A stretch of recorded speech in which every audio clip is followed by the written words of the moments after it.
अस्सलामु अलैकुम। कराची में फिर बारिश शुरू। आज रात तेज हवाओं के साथ मूसलाधार बारिश की पेशन गोई। एक और सिस्टम कराची की तरफ तेजी से बढ़ रहा है। क्या आप हालात हाजरा से आगाही हासिल करना चाहते हैं? खबर के पीछे छुपे असल हकाइक जानना चाहते हैं तो अभी सब्सक्राइब कीजिए जिलमिल पाकिस्तान को और साथ ही घंटी के निशान पर क्लिक कर दें।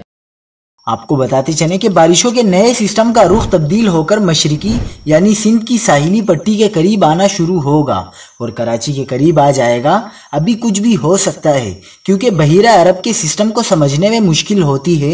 ये अपनी शिद्दत और रुख बहुत तेजी से बदलते हैं। कराची में बारिशों का सिलसिला आज शाम और रात से शुरू होने की उम्मीद है।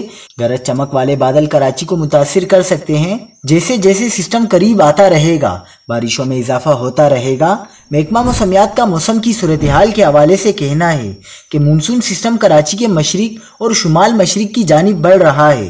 शहर में आज रात तक तेज हवाओं के साथ बारिश का इम्कान है। याद रहे, शहर में रात गए गरज चमक के साथ मूसलाधार बारिश से बाज़ इलाकों में सड़कें तालाब का मंजर पेश करने लगी हैं, जबकि महकमा मौसमियात का कहना था कि बारिश का सिलसिला 14 अगस्त तक जारी रहेगा।